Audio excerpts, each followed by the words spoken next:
something felt off. Something felt different with these devices, and I think I finally understand what it was. It's just that they don't deserve reviews. I feel like the bigger picture is that right now, if you're interested in buying a new gaming laptop right at this minute, if it's an Intel device, you're getting bamboozled. Now, we all know and love Dave Lee for his no BS videos, but I think he was too dismissive of the TUF Dash F15 for having a 4-core Intel chipset.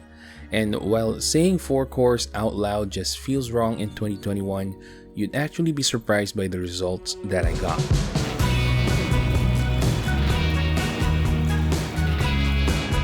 Now, before we begin, check out my unboxing and initial impressions video on the link on the upper right corner, as that will give you a good idea of how much my unit improved since the first few days that I used it. Okay, so first off, here are the specs of my TUF Dash F15. It has an Intel 11370H RTX 37 Max Q with 80 watts of power and a 5-watt dynamic boost, 512GB of SSD, 8GB of RAM, and just a quick note, I upgraded my RAM with an additional 16GB and I added a 1TB M.2 SSD as well. Build-wise, the Dash F15 is absolutely sturdy. This has military-grade durability, which is much appreciated. Design-wise, the Dash F15's chassis is the same as the Zephyrus G15s from last year with some slight improvements. So the overall aesthetics will truly give you that premium ROG vibe. Connectivity options on the Dash F15 include Bluetooth 5.2, Wi-Fi 6, as well as a Thunderbolt 4 port, 3 USB Type-A ports, an HDMI 2.0 port, a 3.5mm headphone jack, and an Ethernet port. The keyboard is pretty standard with very minimal key travel, and it's really great for typing. Just take note that it doesn't have a numpad, and for non-gamers, you may or may not be turned off by the highlighted WASD keys. I initially struggled with low frames per second on most of the games that I tested before upgrading the RAM. Fortunately, this does come with one extra slot for a RAM upgrade, so I added an extra 16GB of RAM, and you know what, I really wish laptop companies would stop soldering their RAMs to give their customers more flexibility. Now, there's also an extra M.2 slot in there, so I decided to upgrade that as well and put another 1TB of storage, as the 512GB that it comes with is just too small if you plan on installing a lot of games. Now, just a quick tidbit, the RAM that worked perfectly for me was the one that came from Crucial.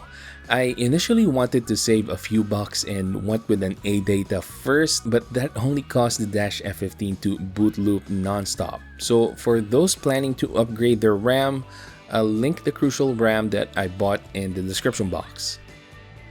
Alright, so I'm not gonna lie, I was actually a little bit disappointed by the Dash F15's performance before the RAM upgrade. With Red Dead Redemption 2, it was only running at around 30 to 40 frames per second at mostly high settings. It was also only utilizing my GPU at 50% while the CPU was almost fully utilized. However, I must mention that there was an Nvidia game driver update during my time reviewing this, so that could have also factored in. But even so, after checking my initial impressions video, it was obvious that my RAM was lacking as it was running almost full at over 7GB. So right after my RAM upgrade, the memory usage hovered at around 11GB to 13GB for RDR2. That means I still had a lot of headroom for my total of 24GB of RAM. So for those looking at the 8GB RAM model, I would highly recommend you opt for the 16GB of RAM option from the get-go.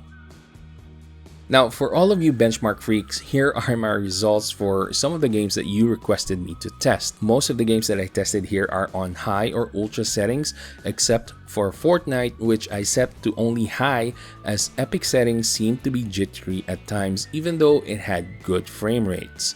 But overall, the experience was great, and the 144Hz refresh rate with adaptive sync added to the immersion and smoothness of my gameplay. Now, I would have loved to test more games for you guys, but I do have a day job and I don't have all of the time in the world to keep testing more games. But let me be clear, even though this only has 4 cores, the gaming experience doesn't really suffer that much for most games. But for games that are optimized for multi-core performance like Assassin's Creed Odyssey and Battlefield 5, this is where you might see some fluctuations in the overall performance of the game, but from my experience, it never really took away from the fun that I was having with those games.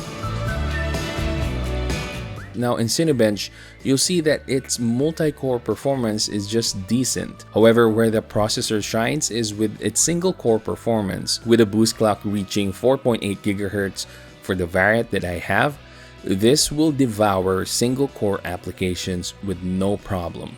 By the way guys, if you're enjoying this video so far, a quick sub to the channel would be awesome. I'd also appreciate if you guys can hit that notification bell so you guys can watch more videos like this in the future. Now I know some of you might be wondering if you can use this for video editing and other demanding productivity activities. And the answer is yes. This can run most of your productivity programs, but if that is one of your main consideration in getting a gaming laptop, I would highly recommend checking out ASUS's AMD Ryzen equipped laptops instead, as those would be better equipped to run multi-core programs.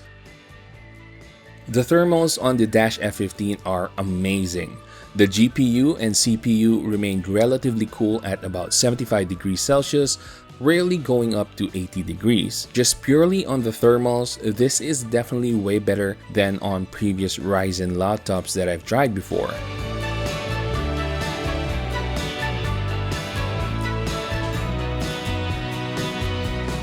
Opening up the Dash F15, you'll see that it has 5 heat pipes that help it remain cool and 2 cute fans which also have 2 exhausts each. So with these kinds of thermals, I was able to play for prolonged hours on the Dash F15 without having to worry about throttling.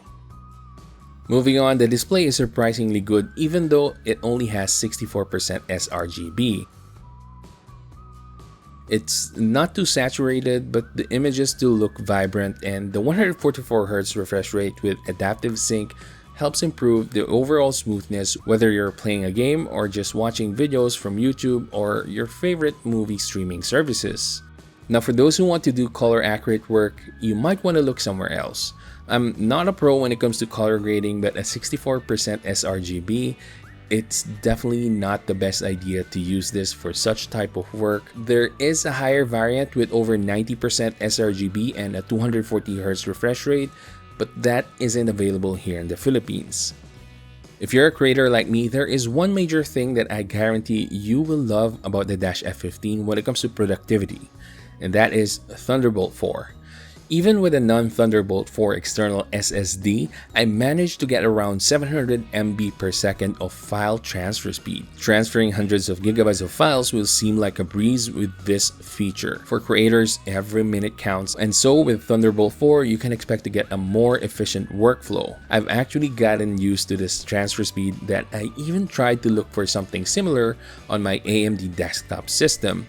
Unfortunately, Thunderbolt 4 seems like an Intel exclusive feature for now, so tough luck for those of us who are on AMD systems.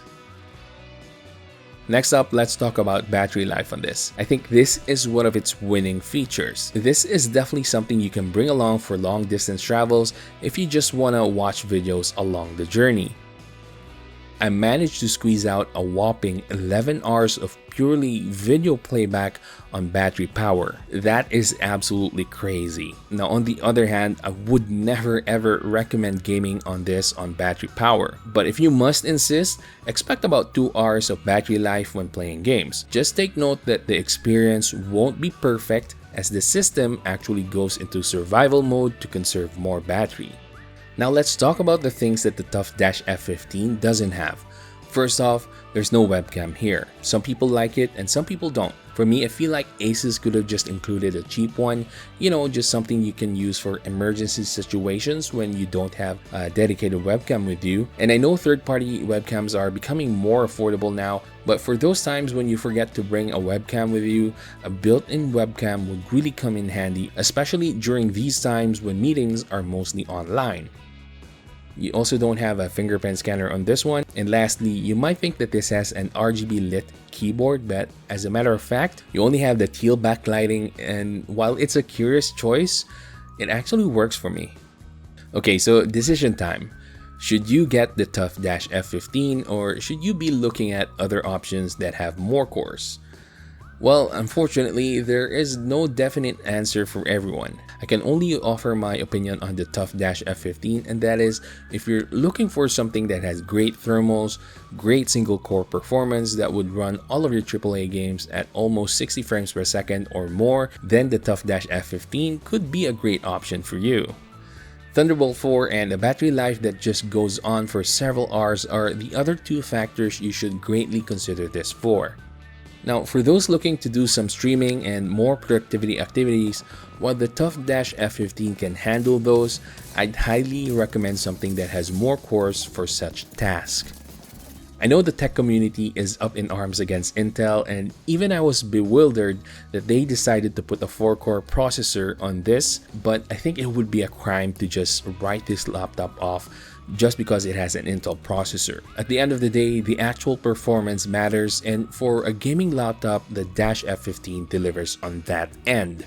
Now, if you can get the TUF Dash F15 for a great price, by all means, go get yourself one. It's a really good laptop, it's just that its main limitation is that it only has 4 cores. Now, for those who feel like the 3070 variant is a little bit too expensive, the 3060 variant is coming out soon at an even more affordable price point here in the Philippines, so look out for that. Also, those looking to get their own TUF Dash F15, I'll leave all of the links in the description box. And if you have more questions about the TUF Dash F15, make sure to leave them in the comment section and I'll try to answer them as best as I can. So there you have it, guys. That's my take on the TUF Dash F15. If you guys enjoyed this video and found it helpful, please give it a thumbs up, subscribe to my channel, and hit that bell button so you can watch more videos like this in the future. That's it for today, guys. Keep safe and have a great day.